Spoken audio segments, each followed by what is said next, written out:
কদমতলা কর্তৃ মণ্ডল কার্যালয়ে অনুষ্ঠিত হল এক যোগদান সভা। নবনিযুক্ত মণ্ডল সভাপতি বিমল পুরকায়স্থের হাত ধরে কালাগাঙের পাড় গ্রাম পঞ্চায়েতের ৭ নম্বর ওয়ার্ডের ১৩ নম্বর আসনের সিপিআইএম দলের পঞ্চায়েত সদস্য আনসার আলী যোগ দিলেন বিজেপিতে। সঙ্গে ছিলেন আরও দুজন সিপিআইএম দলের সক্রিয় কর্মী আসাদুর রহমান এবং আলতাফ হোসেন। নবাগতদের হাতে দলীয় পতাকা তুলে দিয়ে দলে বরণ করে নিলেন মণ্ডল সভাপতি সহ মণ্ডল নেতৃত্বরা।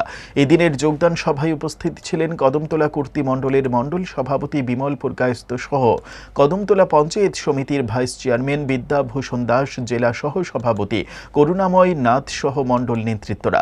এদিকে মণ্ডল সভাপতি বিমল পুরকায়স্থ বলেন, কেন্দ্র ও রাজ্যে বিজেপি সরকারের উন্নয়নমূলক কর্মযজ্ঞ দেখে বিরোধীরাও এখন সন্তুষ্ট, তাই একে একে দল ত্যাগ করে যোগ দিচ্ছেন বিজেপিতে। ৭ ওয়ার্ডের 13টা আসন ছিল। বর্তমানে আজকে যিনি সমর্থন করেছেন উনি কালাগাঙ্গের পাড় পঞ্চায়েতের ৭ নং ওয়ার্ডের 13 নং আসন। উনি 13 নং আসন থেকে প্রতিদ্বন্দ্বিতা করেন সিপিআইএমের হয়ে এবং সেখানে উনি নির্বাচিত হয়েছিলেন।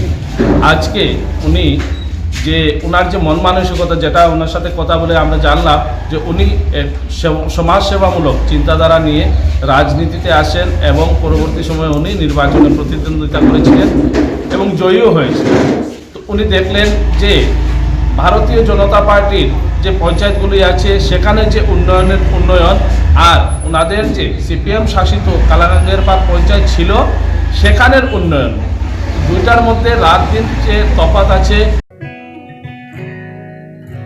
জুড়ে থাকে বাঁধন আপনার চেয়েও আপন, জুড়ে থাকে বাঁধন